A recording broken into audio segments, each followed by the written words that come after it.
California conservative, a libertarian, a moderate Democrat, believe in common sense, or just a sane person? This is the political podcast for you. It's the California Underground Podcast.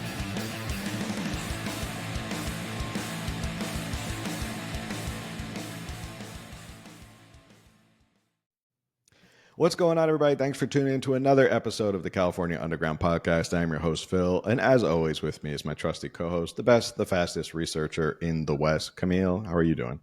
Good, thank you. How are you? I'm good. We had that week off last week, which actually kind of worked out in our favor because of the debate, which, you know, not that I don't think there's people who love watching us, but I think Trump and Kamala's debate probably would have overshined us going live at 6 o'clock. I don't think anyone was really interested. Just a little. Maybe. I think it might have. Yeah. When I was like, oh, it lines up perfectly at 6 o'clock on Tuesday. Oh, then it just worked out for the better. Yeah, I was busy with work last week. We went to trial last week. So unlike other attorney influencers out there on social media, I actually do go to trial, and I have a day job and an office and all that stuff. So you don't just like file cases and dismiss them a couple months later? No. Yeah, we actually try and see cases through to the end, like clients want us to. What an interesting concept. Yeah, and trial is a lot of work, which I can see why some attorneys probably don't want to do that, but I'm in the middle of one right now. So anyway, worked out actually better for, I think, the podcast, but we're back this week talking about propositions because it's getting down to the wire. It's almost, we're almost halfway through September. Yeah, we're like mid-September already. We're doing our ballots prop are roundup. dropping like less than 3 weeks. Yeah, that's even crazier, is that the early voting is going to start soon, which is why we're trying to get a lot of this proposition stuff out there so that you guys can at least be made aware of what's going on with these propositions. There's 10, I think, in total. So not too bad this year. There's some years where it gets a little out of control, and there's a lot. But we're going to do 3 today. We're also going to be talking about a news story that came out regarding Gavin Newsom and whale watching down in Baja, and how he was, shocker, not completely forthcoming on who paid for the trip. So we'll get into that story. Also, before we get started, we have been doing this thing every week where we are doing the cringy moment of the week. And we have one for you again. God bless I have no idea what it is. So yeah, it's completely a shock to you, which is the best way to get a genuine reaction. So this was from Kamala this past week in Pennsylvania, which at this point, Pennsylvania is going... It's basically who Pennsylvania picks, I feel like, is going to win the election. So don't forget the sound effect. Please don't forget the sound effect. Oh, I'm sorry. I got to remember the sound effect. So important. To sting us coming in. So, yep. So this week was Kamala was in Pennsylvania talking to voters, because those are the only voters that matter in this election right now. And here's her answer of why Pennsylvanians should vote for her. So, how are you feeling about Pennsylvania? I am feeling very good about Pennsylvania because there are a lot of people in Pennsylvania who deserve to be seen and heard. That's why I'm here in Johnstown, and I will be continuing to travel around the state.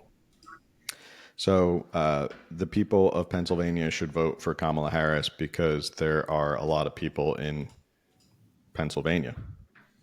Oh. So if that's not a compelling argument as to why people in Pennsylvania should vote for Kamala Harris, I don't know what is. Because I wish I were in Pennsylvania so that I could be one of those lots of people. I once would love to live in a state that actually is a swing state where you feel like your vote is like, you know, consequential to the presidential election. Here in California, it's already predetermined, so you can just vote for whoever the heck you want. Hell, I mean, just vote for RFK at this point if you want to do a protest vote.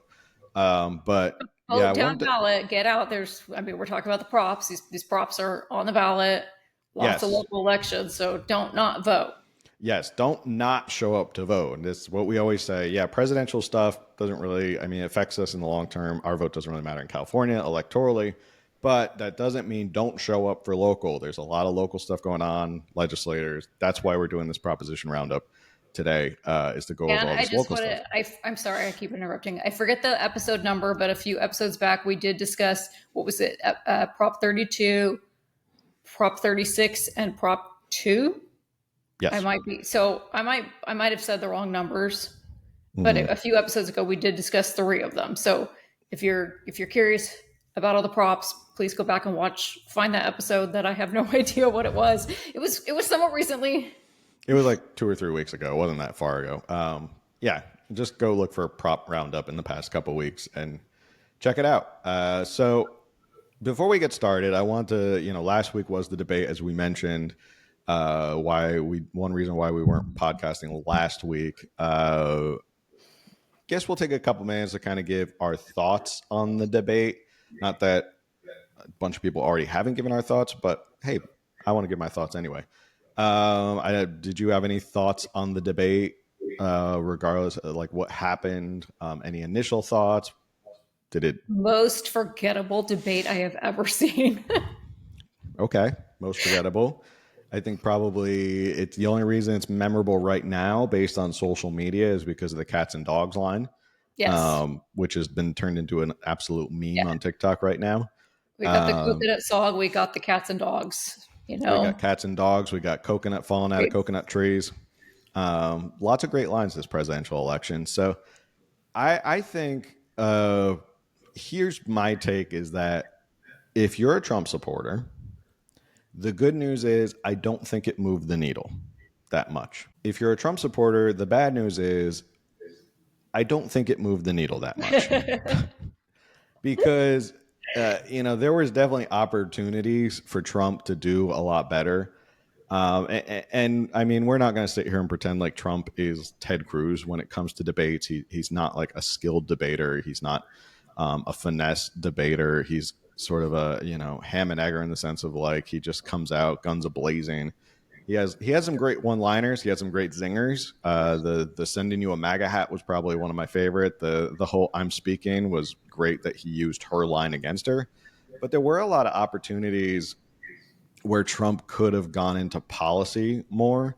Like it's not that hard. Like Kamala has no policies. So you could have easily pummeled her with your policies. And then the independent voters like, well, this guy has a plan. This lady is talking in platitudes about how she grew up a middle-class kid. And that's like now her sticking point or talking point. And he could have just done a lot better in my opinion. Like, and it wouldn't have taken him to be like a policy wonk. He didn't have to be a policy wonk where he's like, I'm going to explain this and explain the numbers and blah, blah, blah. He could have just said, well, if, I'm going to get in, I want to extend the Trump tax cuts, which have been great for business, which has been great for hiring and all that stuff. And I want to extend it even more. Like he could have done more policy debate. I think he missed a lot of big opportunities with Kamala. I think he got sidetracked with the whole like rally size kind of argument, which, for some reason that's like one way to get Trump off his mark is to talk about his rally size. Yeah, I just feel like he really didn't have he didn't knock it out of the park. And I know people will probably give me some flack. And yeah, I get it. There's people who will be like, well, he was debating 3 against 1. Yeah, like he's debating 3 against 1. Like that's, if you're Trump at this point, this is your 3rd time running for president. How many presidential debates? I mean, he's probably going to set the record for presidential debates at this point. How many have you been through that you don't expect that the ABC moderators are going to somehow be biased against you and like be prepared for that? So those are my thoughts, is that he had plenty of opportunities. He could have moved the needle. I don't think Kamala moved the needle as much either. Her bar was much lower. Like she just basically had to show up and sound competent. And for the most part, she sounded more competent than she does on the campaign trail, like that video we just played. So for the media, that's like a complete win, is that she sounded like she rehearsed her talking points and remembered what she had to say. Mm-hmm. But she had no policy. She had nothing to say. I mean, the only policy I remember her bringing up was the $6,000 tax credit, which I don't know if that like is a huge difference maker in how she's going to fix the economy. So any thoughts on that? Yeah, I mean, I felt like if you had to pick a winner, I don't think Trump won the debate. And yes, we can't argue it was 3-on-1, but like you said, like he knows this is going to happen, so he should have been better prepared. And he did let Harris get under his skin. Like it was like he came out strong the first few minutes, and then all of a sudden she starts throwing whatever at him, and it bothered him, and it showed. Which is why I kind of checked out. Like, I think we were on a group text texting about it, and then I literally started looking at homeschool curriculum that I don't even need. Like, I had the debate on in the background. I was like browsing through homeschool curriculum because I was like, this is boring, and it's probably not going to change my vote. And then, of course, it didn't change my vote. But yeah, I mean, I know some people were like, oh, she sounded so good, but it was like, but she still doesn't have policy. I don't care how she sounded. Yes, she sounded competent, but there's no policy here. And then what she did throw out, it's like, well, who's paying for this? That sounds lovely, but someone's got to pay for it, and that someone is taxpayers, and we're broke. We're all like personally broke, and the state is broke, and the country's broke. Like, we're just broke all around. And I'm just thinking, I don't have grandchildren yet, but someday I'm going to be a grandma, and I'm like thinking my grandkids are going to have to fund this. Like, this is, and more, this is getting so ridiculously out of hand. Yeah, she had mentioned like the $25,000 down payment, which I think we've mentioned before. Yeah, great, $25,000 down payment from the federal government. What's that going to do to the housing market? As if it's not already in a bubble already. At least $25,000. Exactly, as if we're not already in a bubble already when it comes to sale prices. It's like, yeah, doing that is not going to help either. He missed opportunities. I understand that there's like states that are far more affordable than California, but for the most part, is that really going to help the majority of people? I don't. I mean, in some states, maybe is that 20, but that's not even 20%. Like, houses aren't going for $100,000 anymore, so that's not even 20% of a down payment. Maybe I doubt it's even 10% for a lot of houses. Like, what kind of house are you going to get for $25,000? My sister literally lives in the middle of nowhere, Oklahoma. Like, nobody's heard of where she lives. Military wife. Her house, that was not a 20% down by any means. And we're talking like, I'm not insulting my sister, but we're talking like middle of nowhere, flyover state, like where nobody wants to live, but that still wasn't, that wouldn't account for 20% down on her home. When you nowhere near. I guess this is a good way to tie it back to California politics. Is just a couple of weeks ago, we were having a whole episode about first-time homebuyer assistance, and that was something that California rolled out. Was we'll pay for up to $150,000 of your first down payment, and now you see that policy making its way up to the national level and being rolled out on the national level. So. It makes sense, being a San Francisco liberal like Kamala Harris is, that you are seeing California policies bubble their way up to national, which is why we say we got to start working to stop stuff here, and that starts with local elections. That starts with fixing what's going on in Sacramento, destroying the supermajority, because these policies that get tested out here in California, to them, it's like, okay, well, California is a Democratic utopia. We have a supermajority. We get to do whatever we want. We get to try out all these kooky-brained ideas. And if people like them, great. We get to roll them out on the national level. So we're the testing lab for these far-left ideas. And this is a perfect example of it. First time down, the government will help pay for a down payment on your house. There you go. But regarding that policy, as we talked about, they don't have, in California, there's no budget for that policy. So it's like, sure, this policy looks nice, but nobody can use it right now. Like, maybe in a year or two, there'll be a budget for it. And so it does feel like, well, is that exactly what's going to happen with this 25,000? How many people can actually take advantage of it before they run out of money? And then they're like, if this policy takes place, then they run out of money and they're like, sorry, we are not accepting any new, it just, I don't know. It just like Yeah. because eventually you run out of other people's money, which we Well, already have. yeah, and that's the difference between the state budgets and the federal budget. The federal can spend ourselves into oblivion in terms of debt. California can't do that. States cannot have huge running debts. They have to balance their budget every year. So California, sure, the reason it's not working right now is because there's no money for it. No one remembered to fund it. But on the federal level, like the Fed will just print more money. They'll just go into debt farther and farther. Like there's a bottomless pit of money to give away to people to buy And their votes. inflation will just keep skyrocketing. It will just get better and better, and you'll be spending $20 for a half a gallon of milk. It'll be great. I'll be selling But my yeah, eggs for like $30 a dozen. you'll But be chicken feed killing will it be with like eggs. $1,000 a month. So Yeah. But that's a whole nother episode talking about inflation and Yeah. how that's going to screw everything up. But yeah, just that point about how California policies, they bubble up into national politics. So keep an eye on stuff like that. And that's just a perfect example of it. So to sum it all up, Trump missed opportunities. He could have called Kamala out on a lot more stuff. I don't think it really moved the needle. Polls are still super tight. So Nate Silver released his projection, still says Trump has a 60% chance of winning electorally. Take from that what you will. But anyway, on to California stuff. California stuff. If you don't remember, there's still other stuff going on this election rather than just the president. So we have three props we're going to go over tonight. We're going to go over Prop 3, Prop 33, and Prop 5. First one that we'll go over, which is not really super consequential, unless you're sort of a social conservative warrior. I could see why you might oppose this.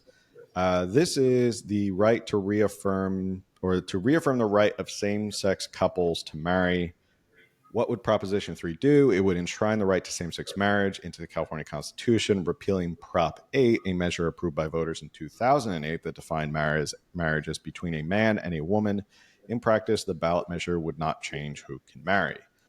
It's crazy to think that not that long ago in 2008, California actually voted and approved a proposition that enshrined marriage to be between a man and a woman. You know? that is crazy because 16 years ago. Yeah, Not about 16 years ago. not that long It's not that far. So California Elections have consequences. Elections have consequences. And Prop 8, I was graduating from college up at UOP at that time. So I remember I couldn't vote in California elections, so I could only follow it tangentially. Anyway, why is it on the ballot? It is introduced because while Prop 8 is still on the books, is effectively void after the U.S. Supreme Court in 2013 allowed same-sex marriage to resume in California, and the High Court legalized same-sex marriage nationwide in a historic 2015 decision. In 2020, Nevada became the first state to enshrine the right to same-sex marriage in their constitution. No shocker. California State Senator Scott Wiener and Assembly Member Evan Lowe, both Democrats in the legislative LGBTQ caucus, introduced the constitutional amendment as a preemptive protection after the U.S. Supreme Court overturned the federal abortion protections in 2022. Those who are in support of it: Equality California, American Civil Liberties Union, Planned Parenthood, Democratic Party, Gavin Newsom, California Labor Federation, Lorena Gonzalez, League of Women Voters, and the opponents are California Family Council and the American Council of Evangelicals. Money-wise, this is why I say it's not super consequential. $3.9 million have been raised to support this. Not really that much money. And money raised against it, zero. So, Well, it's not going to raise taxes. well, no, it's not going to change anything because this has already been law for how many years? Since 2013. So, I mean, this makes sense to me. mm-hmm. This bill, because I understand that they now have a fear of like if they don't enshrine it in the California Constitution, that then there could, because we're being told if Trump wins, he's gonna like banish all gays to Mars, and Handmaid's Tale, all the women are just going to be forced to give birth and all the stuff. And so, no, but I understand why they're doing this bill. They want to make sure that California remains, regardless of what happens federally and stuff. They want to make sure that, it remains legal in California. Mm-hmm. And if my family ever sees this episode, they're going to scream at me, but I'm fine with this. I am a Christian. I do believe that the Bible says marriage is between a man and a woman. And on that note, if people want to get married and have marriage is supposed to be a commitment between a man, a woman, and God, and yet we've somehow turned it over to the government, which I don't believe should have ever happened. And since we did that, it's kind of legal fair game for anyone, in my opinion. Not anyone, because I understand there's a slippery slope here. But if I go out to eat and there's a gay couple seated at the table next to me and they're married, not married, this has no consequences on my life whatsoever. This changes nothing for anyone. If we say you can't get married, they're not going to suddenly not be gay. They're not going to cease to exist. Mm-hmm. They're humans. If they want to have a legal marriage certificate, fine. What I don't want to see happen is that Christian pastors, priests, etc., are forced to perform their marriage ceremonies. I think that they should have a right to get married, but people should have a right to say, no, I don't condone this, and therefore I'm not going to be a part of this. Yeah, fair enough. I mean, it's already been law and legal for over 10 years at this point. Right. It's not like, it's sort of like the horse is already out of the barn at this point. Like we're not going backwards on this issue. No. And to your point of this is sort of the issue of my thing about localization and why communities and localization is so important is, you can be in America. The great thing about America is you can be mostly whatever you want to be. You can be a Christian, you can be Jewish, you can be Muslim, you can be atheist, you can be straight, you can be gay. And that's sort of either we believe in freedom or we don't believe in freedom. Right. And 100%. I think that's sort of what we have to grapple with here in California on the right or the left, red team versus blue team. You either approve of freedom or you don't like freedom. And it can't be, I approve of freedom as long as it checks my social boxes. And that's where I think people, especially on the right here in California, people get so tripped up. And it's probably why so many candidates kind of don't even get a foothold. Maybe more candidates on the right are starting to figure this out. It's not worth fighting a lot of these cultural issues here in California because freedom is freedom. Either we believe in freedom or we don't believe in freedom. So I think it doesn't change anything. Either we believe in freedom and letting people be who they want to be and liberty and stuff like that. To your point again, as long as you don't infringe on my right to practice religion, my religion's right to not have to go against their religion, anybody in my religion to be forced. No one's baking any cakes that forces them to go against their religion. It's sort of this mutual respect of, I respect if you want to get married as a same-sex couple, please also respect that I have my religion and I my own views and social views. So don't force your social views on me and I won't force my social views on you. Right. So, yeah. And also as a Christian, if I'm going to believe the Bible and that God says that marriage is between a man and a woman, then I don't need to be concerned if God recognizes their marriage or not. That's between them and God, whether or not they believe in God. It's just that's not for me to be you're wrong, you're a sinner, you're yeah. Anyway. Yeah. It's again, that's their journey and their path. And you're right. We're all kind of flawed in that sense of we have our own skeletons to deal with. To sit around and judge other people, I don't know. I'm not a big fan of judging other people based on their lifestyles and stuff like that. So, you're either for freedom or you're against freedom, and I just judge them on their social media posts. People. Well, yeah. I mean that we like judging people based on their cringy social media posts. It was not supposed to be gay people. That was it's supposed to be people. just cringy people on social media. It has nothing to do with gay marriage or same-sex marriage. We're just talking about judging people on social media who are cringy. So consequential to me. I mean, look, you can vote no on this. You can abstain your vote. What you can say yes, whatever you want. Like Right. I don't. It doesn't change anything. It doesn't really make a big financial impact to California. Like it's been this way for 10 years. Like this is happening. It just enshrines it in the California Constitution. So that's why I said really it's kind of inconsequential in terms of like it just kind of enshrines it in the Constitution. So yeah, that's basically it. Any other thoughts on this one? No. Okay. Simple enough. All right. Next one we will talk about is okay. Which one are we going to talk about next that we have? Okay. So the next one I think is actually more consequential, way more consequential than Prop 3. Actually, the next two are actually pretty consequential. So, please pay attention to these next two and keep them in mind. Almost as consequential as like Prop 36. So Prop 33 allows local governments to impose rent controls. What would it do if Prop 33 passes? It would allow for cities to set rent control on single-family homes or apartments built after 1995, and landlords are free to set their own rental rates when new tenants move in. So there was this, I guess, something called a Costa-Hawkins Rental Control Act a long time ago for 30 years. Which has limited the ability for rent control. Right now, it's on the ballot because nearly 30% of California renters spend more than half their income on rent, higher than any other state except Florida and Louisiana, according to Public Policy Institute of California. Supporters of Prop 33 say that doesn't go far enough. They hope the hope is finally this year is to upend the decades-old rules controlling rent control.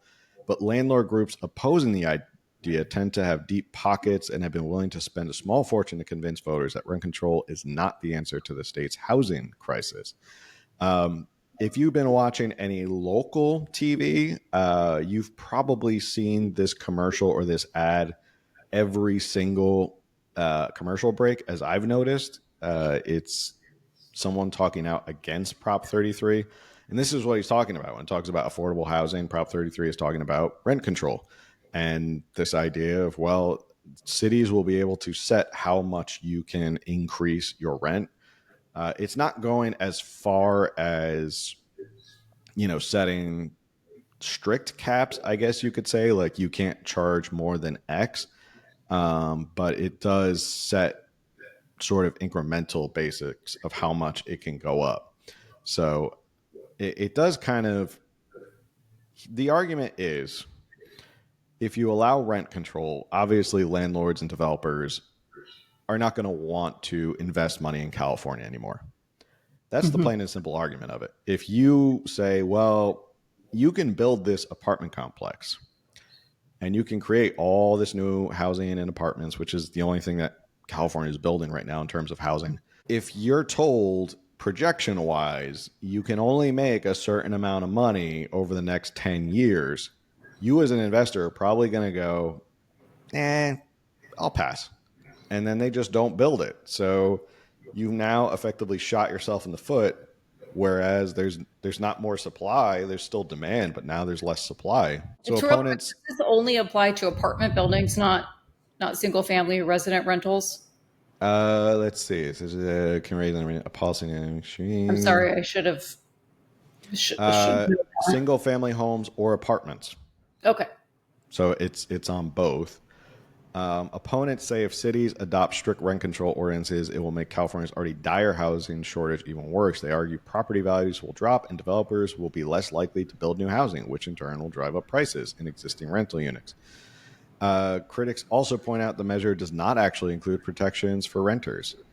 Those who are arguing for arguments for Prop 33 boil it all down to one basic point. The rent is too damn high. Teachers, police officers, and firefighters starting their careers are paying half of their salary to live in many California cities, while others on fixed incomes are one step away from homelessness. So those who are against it have raised $53.9 million. Those who are for it have raised $31.2 million. So, they've been outraised by the against, but still a good amount of money is going into Prop 33. Who's the money behind this one? I think I have the tab open, but Since Let's you're there. see. AIDS Healthcare Foundation Okay. donated $30.5 million. Okay, so they donated a good chunk of that. You said it was, what was the number that was they've raised? $31.2 No, million. how total raised in favor? Oh, in favor? Yeah. 31.2. So out of the 31.2, AIDS Healthcare gave 30.5. Okay. So wow, So and everyone else that's is like a interesting. couple $1,000s. Like Kevin De Leon transferred $600,000, and then it drops off precipitously. Democratic Socialists of America chipped in $5,000. Oh, generous. So I don't know where they Okay, got the money from. that's Since that's interesting. So who's donated the most against this? California Apartment Association has donated $21.5 million. And then the California Association of Realtors has donated $19 million. So a lot of realtors are against this. So I'm trying to Because see they who get else. those commission Yeah, check. they don't want they don't want a cap on the rental prices. So obviously, and then obviously if there's demand goes down, it gets harder to rent out this stuff. Yeah. Makes the real estate market even worse. Then realtors aren't going to have a good time. As we already said, AIDS Healthcare Foundation is a supporter, Democratic Party, California Democratic Party, California Nurses Association. Housing is a human right. Tenants Together, Consumer Watchdog, Unite Here, Local 11. Is Opponents, it a human right? I don't want people homeless, but is it a human right? I mean, if you boil it down to, I think human rights do not include stuff that requires the labor of someone else. I think that's a good principle to live by. I don't think anything's a human right that requires the labor of someone else. Because once you say something's a You human mean the right, that labor without payment, or just in general? right, right, yeah, it's kind of like healthcare is a human right. That kind of whole argument. It's like, yeah, but if it's a Sorry, this human is right, getting then it more has. philosophical. No, But it's. I mean, it's a good question to ask because this is sort of at the heart of what's going on in California with our housing. This is one way to tackle it? Is the government to say, oh, we're going to step in and impose rent controls that will help. But yeah, I don't believe human right. A human right to me is something that you are naturally born with, in the sense of like this is part of just being a part of nature. And I don't want to get down this rabbit hole of like original natural rights right, and all that stuff. too many books. We It, don't have time for this. natural right is like to live, unburdened by the government and to raise a family, life liberty, pursuit of happiness. All that stuff is like, the right to protect yourself. Like those are all things. The right to protect your property. Those are things I think are human rights that have been around since like we've been on this planet. So you have a right to housing, but you don't have a right to demand that someone Right. give you housing. Yes. Yeah, and that's where I think I draw the line is like human rights are not stuff that somebody else, and labor could include not just labor of people who have to do it, it's the forced paying of Right. people to pay for that labor. Right. So when the government says, well, housing's a human right, so you have to help, we're going to increase your taxes so everyone can have a house. And it's like, excuse me? So I labor for the money that I'm making that you then tax and then turn around and give it to people because you say it's a human right. Like I don't think that's how it works. So no, Right. I don't. Because in that regard, we all have the human right to just not work anymore, and we'll all just quit and then see what happens. Right. Well, that's what usually happens in communist societies is that sooner or later people just don't see any value in working anymore. Man, we've been very libertarian on this episode today. Between Prop 3 and this one, we've been very, very libertarian. So I'm sure we'll get complaints from someone about how libertarian we've been on this episode. Or the libertarians will say that we're not libertarian enough. Whatever. Well, yeah, that's true. As libertarians, if you're out there, there's never you're never libertarian enough. There are people who say like Dave Smith isn't libertarian enough. So that's how. Well, yeah, but now we're going to be told we're not Republican enough or conservative Now we're enough. not Republican. Now we're not. Oh my gosh, you didn't vehemently oppose Prop 3, so you're not conservative enough. This has become a very controversial episode. Yeah, I thought this was, we're just going to talk about a couple props, and now all of a sudden we're going to get canceled by people farther on the right. Anyway, opponents of Prop 33 include California Small Business Association, California Rental Housing Association, California Senior Alliance, Council of Carpenters, California YIMBY. So YIMBY is opposed to this. Those are the yes in my backyard. One thing I've always noticed, side note about YIMBYs are always yes in my backyard, but it ends up not being there in their backyard. Have you ever noticed that? They're always like, yeah, we should build more of this stuff. I'm a YIMBY. But And it's not like, here. but not this neighborhood. But Like, I think we should buy or we should build more high density apartment complexes, but just not like on my street, like just everywhere else. Senator Tony Atkins, senator down here in San Diego, who's running for governor, she's actually opposed to it. This I thought was pretty surprising. I would never think I'd see these two on the same side. Assembly member Buffy Wicks from the Bay Area, Oakland specifically, who very, very far left, and Howard Jarvis Taxpayers Association are both that is opponents. very interesting. This So is such a, politics does get interesting, but this one has been very interesting because going back to Prop 36, we saw that, it was very like, oh, that's right-wing extreme.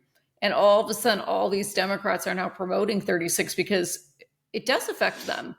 And, Yeah. and they're coming to this realization something needs to be done. And so this is very interesting to see now, like 36 has become pretty much nonpartisan. And now this is 3 we're talking about. 33, yep. 33. Okay. And now 33 seems to have people from opposite sides or groups from opposite sides coming together. Mm-hmm. This is very interesting. Yeah, I think maybe it's a sign from some Democrats that maybe they've gone off the rails a little bit too much, and they have to kind of moderate back towards the middle a little bit. Party got a little bit out of control. Yeah, I think you know what they say: absolute power. Absolute power corrupts absolutely. So maybe they figure, we've been riding this gravy train too long, and we're getting a little out over our skis. I know, old saying. But maybe to see Assembly member Buffy Wicks, who again is a far left Oakland Assembly member, extreme.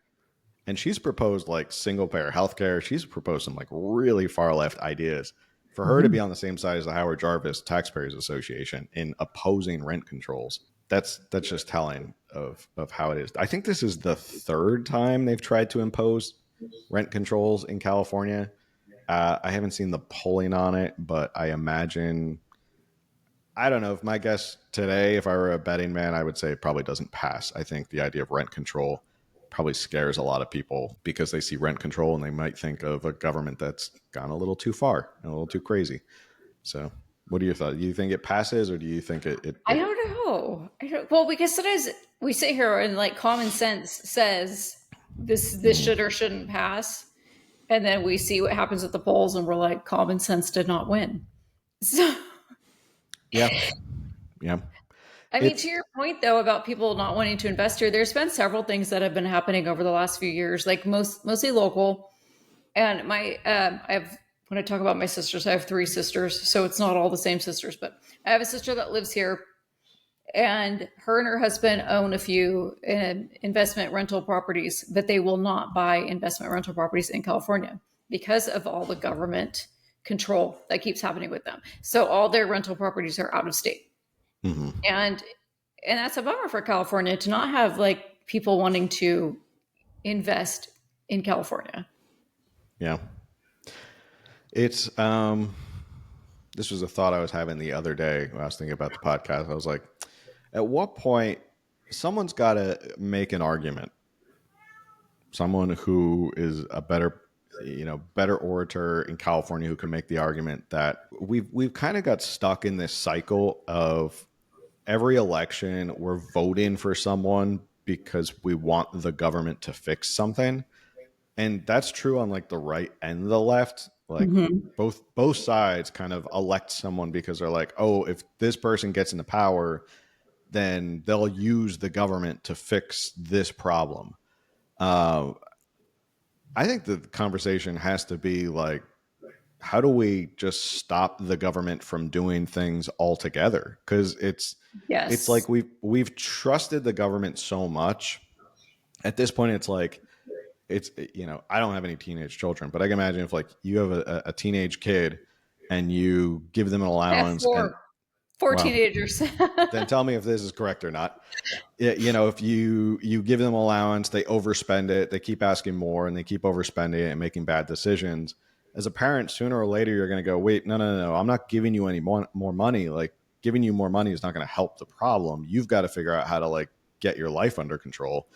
And that's where I think we're at with government. And maybe that's a lot of frustration right now of voters is like the government just seems like way out of control. And like, I think if you're a politician out there, and especially here in California, it might be worth campaigning on. My goal is to get the government to stop doing a lot of things because the government's not good at doing a lot of things. Right. You know, I want to see them undoing, mhm. so what, like, just there's too many laws about every little thing, and it's time to just stop passing more bills and start undoing things that have been done. And I mean, you and I have talked about this a lot over the years, but it's funny, every so often I'll have an epiphany. And like, actually, after the debate a week ago, right? Yeah. It actually seems like it was longer. I saw a tweet, and I'll talk to you about it later because I don't want to take up too much time talking about it. But it was a moment for me of there's too much policy. And I think I had a realization that maybe I'm a very conservative person, but I don't want the government even controlling conservative like things, like going back to the gay marriage thing. It's like, no, let them be. But fiscally, I'm like, okay, fiscally, I'm conservative in the sense of like, stop spending all the money. And that's just like control, not spending money. That's all I want the government to do. I want the government to be like, we're not going to spend money on that. And then socially, I'm kind of like, everyone just needs to figure it out by themselves. And I think that's where like local community matters. I kind of hate the saying "it takes a village" because I don't know. I just personally like was very much like an independent mom in the sense of like, I didn't have a village and I wasn't dependent on a village when it came to being like a young mom, young kids, and even homeschooling. I was very much alone in that. This isn't a woe is me thing. But like when Hillary Clinton started talking about it takes a village, and people were like, I've seen the village and I want nothing to do with that. But local community does come together when you have like a small local community, and you see it on like Facebook groups and stuff. Your local, like someone needs help and everyone pitches in and makes it happen. And I just think if we could be more like that, we're dependent on each other. We're helping each other. We're finding a solution. We don't need to run to, this is a problem, and everyone's like, well, let's contact our local representatives and see what we can do. Like, can we stop doing that? Yeah. Can we work amongst ourselves and figure this out? Yeah, I want more political debates and discussions to start not in a framed argument of how can the government solve this, but more because that seems to be step one. How can politicians solve this? No. I don't want politicians to necessarily solve a lot of this stuff. I want them to stop pretending they know how to solve all this stuff. I think we should start from the frame, or maybe just bust the frame and start with a new frame of like, well, what happens if we get the government out of this? Like, I think we should start from that frame of what if we take government out of this thing, and will it get better? And not to really go down this long rabbit hole, but I mean, it's a good philosophical discussion about rent control and government overreach in California. We had a dinner last week for a local like lawyer get together, and it was in Balboa Park. And if you're from San Diego, you know Balboa Park, you love it. I'm not from there, but I love Balboa Park. It's it's a shining park jewel of California. It's just beautiful. If you've never been to San Diego, definitely check out Balboa Park. But walking through it, like when we were done with the dinner, it was still, dirty and full of homeless people. And like, it just looks like it's not as clean as it used to be years ago. And the city manages it. The city manages Balboa Park. If you don't know where Balboa Park really came from, Balboa Park was mostly wealthy benefactors who kind of donated and started to like help build a lot of these buildings. And that's where a lot of like America's shining jewels come from. Like Carnegie Hall came from Carnegie. Rockefeller Center came from Rockefeller. Like a lot of wealthy benefactors who stepped up and said, we're going to beautify our city.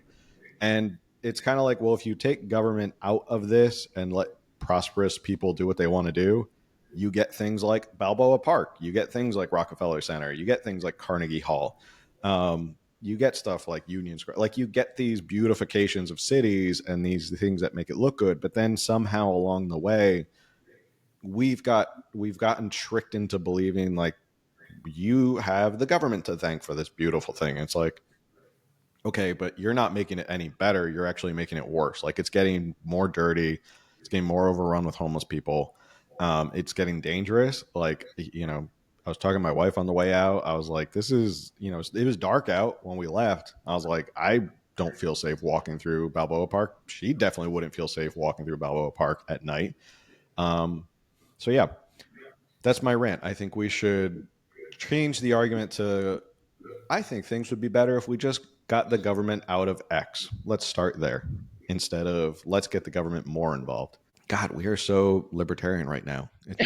We did not plan this. We just became like straight, like. I don't even think we discussed this episode. You just threw in notes. We were putting notes. I literally just put notes of like what props we were talking about. I didn't put like in bold letters and caps of like be as libertarian as possible. Just this stuff has just turned us into libertarians. We were real to not discuss it. I asked you what props are we discussing. You said it's in the notes. And that was it. Yeah, I mean, like I said, I was busy last week, so I was like, I threw the notes in, and I was like, yeah, they're in the notes. And Camille's like, okay, but that was it. There were no other. We did not plan our combined libertarian takes. I was like dead tired yesterday, not feeling well, and I went to bed at 7:00, and so I was like supposed to research. For this episode, I literally went to bed at like 7:00 last night. And so I only spent limited time like making sure I like read and knew what we're discussing, and like, do I have opinions? And I was kind of like, well, Phil will break this down and I'll have opinions from there. Here we are. We've now gone down a minarchist libertarian rabbit hole. That's our plan for saving California. Turn it into a libertarian minarchist state. I love it. All right, moving on to Prop 5, which also has big consequences, which I think people should pay attention to. Prop 5 would make it easier for local governments to fund affordable housing and infrastructure projects. So what would it do? California makes it difficult for local governments to borrow money. Not only do most city and county bonds require voter approval, they need the support of at least 2/3 of those voting to pass. Prop 5 would amend the California Constitution by lowering the required threshold to 55% for any borrowing to fund affordable housing construction, down payment assistance programs, remember those, and a host of public infrastructure. They put in quotes, public infrastructure projects, including those for water management, local hospitals and police stations, broadband networks, and parks. If it passes, the new cutoff would apply not just to future bonds, but any that are on the ballot this November. So, what was the episode? Now, see, I can't even remember now. But we did an episode about those local, very, very local government things. What was that even called? I'm totally blanking on it. There's an article that I that's in opposition to this, and I know what you're talking about. We literally just did a whole episode on it, but they bring it up. It was so new to us that we've already forgotten. Yes, this would be part of it, as far as I believe. I think this is part of it. And now people are like, "What are you guys talking about? We don't know what we're talking about." I apologize. There's a lot we talk about, and sometimes we forget. So why is it on the ballot? Assembly member Cecilia Aguilar Curry, a Democrat from Winters, I have no idea where that is. No, okay, this is funny. Winters is now it's like 40 minutes outside of Sacramento, and I was just there in April, and it is the cutest little town. It is so cute. I bet there's a lot of cute towns in California. It's a big state. I imagine there's a lot of cute towns in California outside of the big cities. She's been trying and failing to get some version of this on the ballot since 2017. After a helpful promotion to Assembly Majority Leader, she finally got her way this year. So again, it's a big lopsided to put this into context, this is all part of like Prop 13, and we're not going to go deep into Prop 13, but Prop 13 was passed way back in the 70s, I believe. Yeah. And that basically made it harder for California government to raise taxes on a lot of things. And every election cycle, every 2 years, maybe some off years, Democrats in California have been trying their hardest to like chip away at Prop 13 little by little, because it's like the last frontier of taxes that that they can't get their hands on. They just, if they could get property taxes, whew, I mean, it would probably destroy the housing market here, and tons of people would move out, but that's a whole different episode. So this is Prop 5 is part of this whole Prop 13, and they're trying to chip away at it. So those who are against have raised $29.6 million, and they argue that it's always easy to support taking on more debt if you aren't the one who has to pay it back. When a local government decides to borrow money, that tab almost always gets put on the property owners, who might make up a minority of voters, through higher taxes. Rather than allow a narrow majority to make what are potentially financially irresponsible decisions, the choice to issue a bond should be made only when a broad consensus exists. Critics also call this measure just the latest attempt by Democratic lawmakers to undo the taxpayer protections that California voters embedded into the state constitution with Prop 13. I mean, my own personal rule when it comes to bonds, every time I see it will raise a bond or ask for a bond, I always vote no. Those who are for, they've only raised $5 million. Okay. So being outraised, which I imagine will end up in ads being blown up on your commercial breaks coming soon. You're just starting to see the ads. Like, I feel like the ads are just starting to roll out, but you know, come October, it's going to be like every single commercial is going to be an ad pretty soon. Supporters argue that allowing just 1/3 of voters to overrule the wishes of 2/3 is undemocratic. If the majority of voters want their local government to borrow money to fund desperately needed affordable housing or other public infrastructures, they should be able to do so. So supporters of this include the California Democratic Party, obviously, the AIDS Healthcare Foundation, again. They just decided they wanted to get all political this year. Yeah, they just, they're really involved in a lot of stuff that doesn't really have They anything want to with make a name for themselves. Watch them. Like something big is going to come. California YIMBY, again, is now on this side. They are for it. California Labor Federation, Lorena Gonzalez, a League of Women Voters of California. Against it is the California Chamber of Commerce, Howard Jarvis, National Federation of Independent Businesses, and Catalyst for Local Control. That's basically where we're at. Okay, so there is an article that was written in opposition. It's on Cal Matters. It says, want property taxes to go up, why California should reject ballot measure easing bond votes. This is written by Susan Shelley. She says the November ballot measure gets around Prop 13's limitation on property taxes by making it easier for local governments to pass bonds, a method of borrowing money that is then paid back with interest by adding extra charges to property tax bills, sometimes for decades. Currently, local bonds require 2/3 vote of the electorate. This type of taxpayer protection predates the 1879 California Constitution and was first inscribed during the state's inaugural Constitution Convention 3 decades earlier. The handwritten document from the Gold Rush era states, quote, "It shall be the duty of the legislature to provide for the organization of cities and incorporated villages and to restrict their power of taxation, assessment, borrowing money, contracting debts, and loaning their credit, so as to prevent abuses in assessments and contracting debts by such municipal corporations." I think that's actually pretty cool that that's part of our founding documents. 200 years ago, it says we should be restricting their right to power of taxation. Yeah, absolutely. We should continue doing that. Restricted them. We should Like we just continue to talked about restrict 10 them. minutes ago. Let's restrict the government. Let's keep going back to that. Say this is what California was founded on by those back in the Gold Rush era. Anyway, let's see. 2,000 voters were persuaded to pass Prop 39 and cut the vote threshold for school bonds from 2/3 to 55% because, hey, it's always the school kids, right? It's always school kids and first responders. That's always who they trot out. In the years since, it's made it easier for districts to pass parcel taxes to pay for school buildings, and many can see the impact on their tax bills. Oh, so this is what it is. it's not just cities and counties that take on the debt either. So can a, quote, transit district, a regional transportation commission, and an association of governments. So that was that's what I think you were thinking of. Well, I was, but there was a name for it. Yeah, what was the name for it? I can't remember now. But anyway, they're like not government, but they are government. Like Sandag is one of them. You're gonna look it up. I'm gonna go scroll. Let's Or see. like, anything else? I need to go to your page. You keep talking. I'll interrupt you when I find it. No, that's basically it. There's an article against it. If you don't want property taxes to go up in terms of, reassessments locally, Prop 5. And I think if you're against taxes going up in general, excuse me, Prop 5 is just more of chipping away at Prop 13.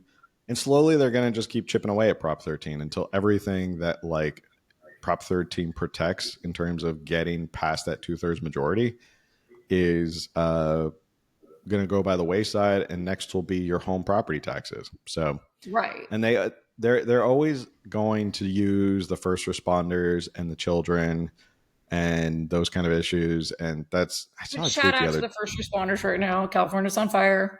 Yes. Shout out to those who are out there fighting the fires. There was a good tweet I saw about how it's kind of like this lazy argument of people to be like, oh, you're upset at this issue, so I'll pick this one person or one example that's an anomaly out of this larger issue and be like, so you hate that person. Yes. And that's sort of like how this argument always goes is you're like, well, I don't want to be able to raise bonds for school districts. And they'd be like, so you hate school children? No, I just hate schools. I hate public schools that raise money and then turn around and give it back to Democrats. I love my children. Yeah. And you're a perfect example. So of not trusting public schools. It's always like, which isn't to say that I want public schools to fail, because those children are going to be our future leaders and future entrepreneurs and all the things. So episode 259, special districts are like the most local of government as you can get. And so when we're talking about in this prop, when you're talking about the transportation, the water and stuff like that, those are usually special districts. Yes. Yeah. So I think it falls under that too. Yes. Yeah. Again, my golden rule when it comes to looking at these ballots, the minute I see it says Prop so-and-so authorizes the issuance of a bond, I'm like, nope, don't have to go any further. I don't need, we don't need any more debt. We don't need to, again, change the argument. The argument should be, will this be better with the government not involved in it? So let's go back to now, like the whole rent control cap and how these things actually line up together. Because if suddenly we're having our property taxes increased, someone owns the property that you're renting. And if they're paying more property taxes, it's fair of them to raise the rent when a new tenant comes in accordingly. Right. Between inflation, anything that they have to do to fix up the apartment. And now if they're paying more in property taxes, then of course they're trying to make a profit. They're trying to earn money. So, well, not only that, it becomes like if you're a renter or like they just allowed for the California Public Utilities Commission, they just approved it for like PG&E to like raise their rates even more. So it's just like, so they're allowed to raise. So like electric companies are fine to continue raising their rates, even though electrical and utility rates are astronomical here. And they shut off the power whenever they want. Yeah. There's, it's too hot, everyone has to shut off their AC. No politician has ever taken a strong stance against any of these public utilities. It just seems like they all wither. Like even down here, Todd Gloria folded under pressure and just let SDG&E do whatever they want and like raise our rates. Like, I don't know. They always fold when it comes to these public utilities. But that's an example of like they allow everything else in California to get expensive. And then they turn around and like point at landlords and property owners and like, no, you can't raise your rates. Like you have to keep it the same. even though everything else, the cost of everything else to be a property owner is going sky high. No, you can't raise your rent a certain amount of money. So, again, what if we just got government out of it? What if we just stopped letting government pick and choose our electric companies? I don't know. Let's get crazy here. Yeah. Let's try some new things here in California. Let's just get government out of everything. Let's start from there. Let's clean slate it. Start fresh here in California. Just clean slate it. That would be my platform. Clean slate, 2024, 2028. Anyway. All right. It's not an announcement. Phil's not running for anything. I'm not running for anything. I'm not running for, no, that's not an announcement for not running for anything. All right. So those are our propositions. This one, I don't know. You have a whale of a tail for us? I did, but we're coming up on the hour, and I don't want to rush through this story because it's an interesting story. It is kind of a developing story, so yeah. So maybe we'll save that for another episode because it's a developing story. We'll leave you hanging in terms of it's about Newsom. I'll try to actually research that one, like see what I can find on it. That one's actually really interesting. It's about Newsom whale watching down in Baja. That was his story, but did he even go whale watching? Who knows? What was he down there for? We'll leave it at that. But anyway, Prop 5, I don't know. Maybe this one has a good chance, I think, to pass because the language is always like so flowery and wonderful of like allow cities to raise funds to, build affordable housing and save the children. Save the children and the puppies and ice cream shops. And then you're like, oh, that sounds wonderful. And then you vote for it and then you get hit in your property taxes. So Prop 5, I think probably has a better chance than Prop 33 because the idea of rent control just doesn't go over well with a lot of people. Prop 3 will probably pass, no problem, because I don't think people care enough to really, as you can see, no one's even against it. No one's raised any money against it. And honestly, like we said, who cares at this point? Like, horse is already out of the barn. It's already law. So any other thoughts on our props that we covered today? We have a couple more props. I think there's four more. There's 4 more props. So we may have to do one more episode, just get all those 4. They're not as exciting, I think, the last 4. So we could probably get the last 4 in. Not to say don't tune in. I'm just saying they're not as, I don't think as substantial. But anyway, they're all substantial, I should say. All propositions are substantial. And they all have an impact. So any final thoughts on any of the props? Nope. Yeah. Okay. So that's our episode for today. We'll be back. Well, we're back now. We'll be back on schedule, finishing up the year with up until Election Day, going over more propositions, what's going on, finding out what's going on with what bills are signed into law, what's going into effect, all that. And then, it's going to be a busy couple of weeks until November election. So like we always end every episode, make sure you like, share, subscribe, review. All that stuff helps with the algorithm, helps more people find us. And the best way that you can help support this show that is 100% free is share it with someone else who might be interested in learning about what these propositions mean. So on that note, we'll see you on the next one. Later.